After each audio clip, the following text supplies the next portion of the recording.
All right, so it is 2 o'clock, so I think we're just going to go ahead and get started on our moderator training, if that's all right. So welcome everyone, and thank you so much for joining us this afternoon for our moderator training for the 2019 ACUHO Conference and Expo that's going to take place in Toronto in just a few days. And so thank you all for signing up to be moderators. And my name is Lori Sabata, and I am the program liaison to the, I'm the liaison to the program committee for the conference. So I think this is about maybe my 10th conference or so I'm really excited to be going to Toronto. And then also online with me is Stuart Robinette, who is doing our program administration this year. And then, even though I don't have Christine's name up on the screen, Christine Winget, our program chair, is joining us today as well. So welcome, both of you. Thank you, Lori. And thanks to everybody that's joining for this training or listening to this recording. And so, please also, Stuart and Christine, feel free to, as I go through, I tend to go kind of fast too, so I'm going to try to not go so fast this time. But if there's anything that you feel like I've missed or, feel like you want to just kind of add something to what I said, please go ahead and just jump right in and feel free to do that. So I'm going to go ahead and get started. Let's just go on to the next slide. So let's just talk about, we're just going to kind of start with an overview of the moderator role, and then we're going to sort of dive down into the different parts of it. So there's sort of like a before, during, and after kind of piece to it that we'll sort of walk through. So just doing an overview of the role. It's really, your role as a moderator is you're sort of in a transition role. So you're sort of that piece that's at the beginning, at the end. And you also will be assisting presenters. That's important. You'll definitely be assisting some of our attendees who may require some ADA assistance with seating accommodations. We'll talk a little bit more about that. And then also, one of the most important things is ensuring evaluations are completed by attendees. We have paper evaluations. We don't do them electronically except for the sprint session. And so there will be a process around that, and we'll talk about that. And then also electronic files. You may get some questions about that, where we've asked presenters to upload their electronic files so that they show up in the mobile app. So, but you are definitely sort of the glue that sort of brings all of this together. So let's talk about what happens before the presentation. So what you're going to do is you're going to pick up your moderator packet from the program committee office, and that's located in 710 in the convention center. And you definitely want to make sure that you're showing up at least one session before the session that you're moderating. So definitely, I think it's a good idea to come down to the program committee office just as soon as you can, even if it's maybe a day before, and you don't have a session, maybe till Monday, but on Sunday, it's always a good idea to kind of stop in, see what's going on, get situated and get familiar, introduce yourself, check your listing on the wall. We try to alert our moderators. I know you've signed up for a specific session that you want to moderate, but we try to alert you if something's changed, but sometimes things do change at the last minute, so it's always a good idea to come in and check that listing on the wall and make sure you're signed up and you know what time you're moderating. So we talked about the moderator packet, so I wanted to talk a little bit about what's in the moderator packet. So I mentioned earlier that paper evaluations are what we use. So in that, you'll pick up sort of a brown envelope, and there will be just a stack of those paper evaluations in there. There's also a little baggie in there that has stickers. The stickers are for participants to, as they complete their evaluations, they have sort of like a little, it's called a Fill Your Hall booklet, but it's sort of like sometimes we call it a passport booklet. It's kind of what it reminds me of. And they can stick their stickers in there, and then if they think that they get 5 or more, they can enter it for a drawing, which will be drawn at the sprint session on Tuesday. Actually, the closing session where we're going to have the sprint session is where that will happen. There's also a sign in there to remind presenters that there are 5 minutes remaining. there'll also be a sheet with moderator instructions, so be kind of a printed version of what we're going to talk about today. We also have pencils, they're like little golf pencils. If you want to grab some for them to fill out evaluations, it's always good to have a handful of those. Most people have a pen or something, as long as they're using blue or black ink and filling out the little circles on the Scantron form, it should work just fine. There's a moderator pin, which you should pick up for yourself to wear since you're a moderator. And then we have a variety of ribbons. We have program committee ribbons, and then we also have ribbons that for presenters who have uploaded their presentations. It's an orange ribbon, and we like to pass those out and try to, sort of promote, it's a good thing to upload your presentation ahead of time. So also, I want to talk about shirts this year. This is new this year. We're actually going to have our moderators be able to wear a volunteer shirt, just like all of the other volunteers that volunteer for the conference. And so you'll pick that up in the program committee office, and it's really important for you to just, kind of, if it ruins your outfit, I'm sorry, but, if you can just throw it on over whatever you have, that would be great, and wear that to your session when you moderate. Because I think that really kind of helps people identify you with, oh, this is someone I can go to for help. Because I think when people, the more they're at the conference and they see the people in the shirts, think, oh, this is a volunteer, this is someone who can help. So I think it's kind of important to do that. Okay, so more about before the presentation. So we talked about obviously showing up to the program office to pick up your packet in plenty of time, and it says here, show up at least 5 minutes prior to the start of the presentation. I feel like I would show up earlier if I could. I know sometimes it's hard if you're doing multiple sessions, so you're running from one to another, or maybe you attended one and then you've got to go to another one. You try to plan that out so that you can get to your session room as early as you can, because you really want to be there to help your presenters set up. So it helps make things run smoothly. So one thing that we like to point out too is that as part of this, trying to get to your session room on time, is it's really, you're at the conference and you're seeing all of your colleagues, and and that's what it's all about, the networking and having conversations. But sometimes you can get stopped and get caught up in a conversation, and you're trying to hustle to your room, and so you can get caught up in that. So we just want to, it's kind of feedback we've gotten over the years that it happens, and so we try to bring that to your attention so you can be aware of it, kind of plan for it, and sort of have something in your mind of like, okay, here's some things I might say when that happens. So you can say something like, hey, I can text you later, we can catch up later, or we can, let's walk and chat. So, those types of things work. So also, so let's talk a little bit more about assisting presenters. So if you can introduce yourself to the presenters. This might be the first time, and this is also a really good opportunity for you to be able to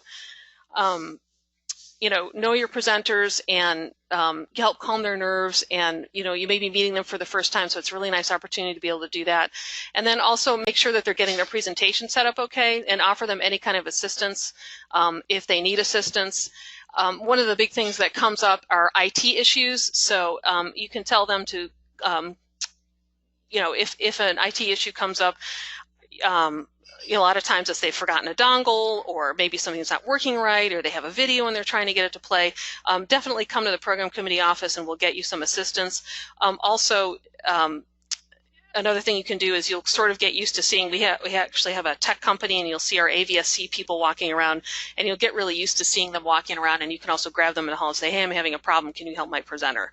And we definitely, one important thing is, we definitely have communicated to our presenters that they need to bring their own laptops, they need to bring dongles, clickers, anything else.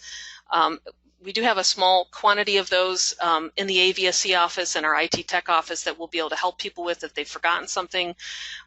So this is really another reason why it's really important to get to the room early and ensure that everything is okay.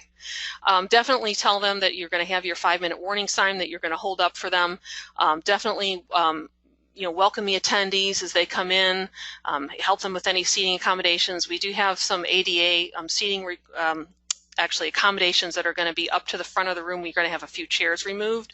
So if it looks like someone's coming in and needs some help, you might want to direct them towards that area. Also, sharing the session number is important too, so they can write that on top of the sheet of paper on the evaluation that they have, and make sure that, and definitely make sure that everyone receives an evaluation. Okay, and then after the presentation, definitely thank the presenters for presenting. We've given a sort of a little sample here of what you can say. And so this is just a sample. It says, let's give her another round of applause for our presenters. Without presenters like Stuart and Christine, this conference would not be as great as it is. Thank you on behalf of ACUHO's program committee. So that's something that you can say.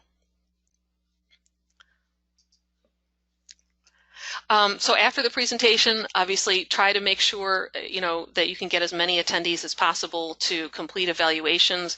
It's a good idea to stand by the door and ensure that everyone first of all gets an evaluation and then turns in one. Definitely one important thing is that the sheets are in two parts, and so you want to rip off the bottom half of the sheet, because that's where presenters attendees are asked to write written evaluations, and so it's really important to tear that bottom half off and give that back to the presenter right before you leave the room, because that's probably their only chance that they're going to have to be able to see that direct feedback. So they really like to see that. Definitely make sure you give them a sticker for the Fill Your Hall booklets to ensure that everyone turns in an evaluation. The stickers, again, I mentioned this earlier, they're going to stick them in the book, and if they have 5 or more, then they can enter them for a prize drawing that we'll do at the closing reception. And the prize is an Amazon gift card, so it's pretty nice. After the session is over, just make sure that you bring the evaluations, put them back in the envelope, and try to, if you can, sort of tidy up, for the next presenter, make sure that you bring back any handouts or stickers or anything that's laying around, and come back to this actually says 6:10, it should be 7:10 in the convention center. So electronic files, we've asked our primary presenters to submit their presentations prior to the conference. That was actually due June 7th, and the purpose of that is so that the slides are going to be available in the library, and so if they've not done that, they should go to the Presenter Service Center and upload those, as it's really important to have those for our body of knowledge. Let's see. So I know that we were kind of chatting before the training that we still do need moderators. So if you want to sign up for more sessions, please feel free to do that. You can definitely email Stuart, because Stuart is definitely working on getting the moderators set up. The program committee is it's from 10:50 to 11:35 in the convention center. That's going to be in room 701A, and as a moderator, you're definitely a member of the program committee, so there you might want to be interested in learning about more opportunities to get involved if you're interested. So here is our contact information. And I encourage you to contact either Stuart or I if you have any additional questions. And again, if you are looking to sign up, or you have some colleagues or friends that might want to sign up to moderate, definitely contact us, and we'll get you into the sign up so that you can go ahead and do that. Christine or Stuart, did you have anything you wanted to fill in? Again, I just want to thank everybody that have signed up to moderate. Like Lori said, if you have colleagues that have not signed up, or colleagues that are looking to get involved, please direct them to sign up to moderate. We still have several slots open, and it's a great way to get involved for those that haven't gotten involved. And I want to take a brief moment also to thank Lori for everything that she's been doing with the sessions and getting the information uploaded, and also presenting this presentation today. Thanks, Stuart. And this is not related necessarily to moderator training, but I just want to get everyone excited about the upcoming conference. Toronto is a great location. I think it's going to be a great conference this year, so I'm looking forward to seeing all of you throughout the conference, and especially in the program office picking up those moderator packets. All right, thanks, Christine. Thanks, Stuart. Are there any questions? I didn't mention at the beginning that we would take time for questions, and so if you have any questions, now is a great time to ask them. We have on the control panel, if you want to look over there, there's either a box that either says questions or chat. If you have any questions, please feel free to just go ahead and type those right in, and we'll be happy to answer those. Definitely also come see us in room 710 in the convention center. You have our emails here. You can email us at any time if you have questions.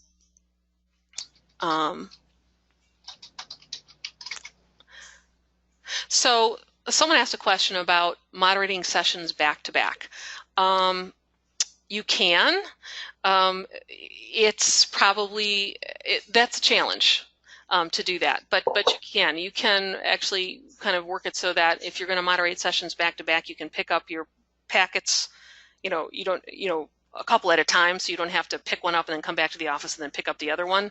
So you can do it. Just making sure that you're definitely allowing enough time for you to be able to get to your other session. I don't know, Christine or Stuart, did you have any thoughts on that? Yeah, and just part of the reason that we encourage people not to do them back to back is to give enough time. It also allows as many people as possible to get to have the moderating experience. At this point of the year, where we're less than a week away from the conference, if there's another session that you really want to moderate or that you see that's open and it's back to back, and you can manage your time with getting the form and getting the form back to the office, we say go ahead and sign up for that. So there's not a problem with moderating back to back. Right. I think one of the things we talked about too last time was that just thinking about in the essence of time and helping people. Sometimes when a presenter is up at the front of the room and then they finish their presentation, and a lot of other attendees want to come up and they want to talk to the presenter and ask some questions and sort of interact with them. Sometimes it's good for a moderator to sort of, kind of pull the presenter away a little bit from the sort of podium area so that the next presenter can come in and set up their information, their laptop. So that's also a good thing to keep in mind too, is to sort of help that transition between, one presenter ending and one presenter starting. So I don't see any other questions. So I think we could probably go ahead and I had one question about talking about the seating that was going to be reserved. So I did touch on it briefly earlier. I know I went through it kind of fast. So we were talking about the seating reserved for possibly some ADA accommodations up at the front of the room. There will be kind of like at the first row, and I think it's actually off to the right of the room, there will be a section of chairs that's going to be removed for that seating. So we want to encourage moderators to be able to assist any of our attendees in obtaining that seating. So thanks for reminding me of that. Okay, well, I think we're done for this afternoon, so I'm really looking forward to the conference and seeing all of you there. So thank you again for signing up to moderate, and we'll see you in a few days in Toronto in room 710. We'll see you there. Bye, everyone. Bye, Christine and Stuart. Thank you.